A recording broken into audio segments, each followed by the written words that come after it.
आत्ताच रिसेंटली एका 8 महिन्याच्या बाळाचा मृत्यू झाला, कारण त्याच्या पालकांनी वेपरप आणि कापूर मिक्स करून त्याच्या छातीवर लावला. ज्यानंतर बाळाला बऱ्याच प्रमाणात त्रास झाला आणि त्याला ताबडतोब हॉस्पिटलमध्ये नेण्यात आलं. हॉस्पिटलमध्ये गेल्यावर कळलं की बाळाचा मृत्यू झालेला आहे. सांगायचं तात्पर्य असं की आपण प्रत्येक वेळा घरी लहान बाळांवर काही ना काही प्रयोग करतच असतो, पण प्रत्येक प्रयोग हा योग्य असेल असं नाही.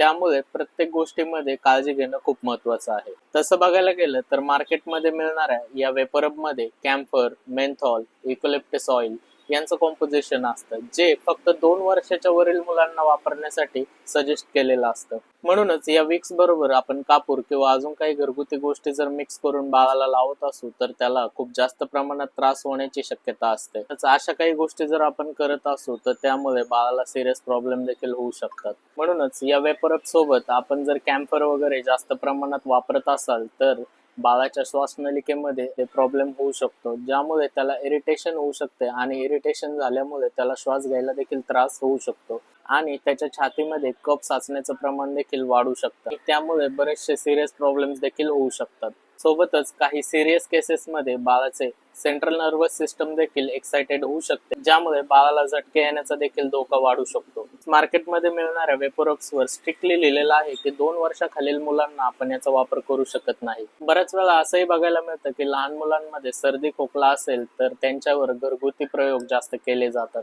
पण ते जर योग्य प्रमाणात आणि योग्य रीतीने आपण केले नाही तर त्याचे सिरियस प्रॉब्लेम्स देखील होऊ शकतात. मी हे नाही म्हणत की सगळेच घरगुती उपाय जे आपण बाळांवर करतो ते सगळेच चुकीचे असतील, पण आपल्याला त्याची योग्य पद्धत आणि योग्य माहिती नसेल तर ते न केलेलेच बरे. नेहमी आपल्या मुलांमध्ये जर असे काही प्रॉब्लेम्स होत असतील तर 5 वर्षाच्या आतील मुलांना नेहमी डॉक्टरच्या सल्ल्यानेच आपण औषधोपचार केले पाहिजे. बाकी हा व्हिडिओ जास्तीत जास्त लोकांपर्यंत पोहोचवा की ज्यामुळे एखाद्या कुटुंबाचं रक्षण होईल.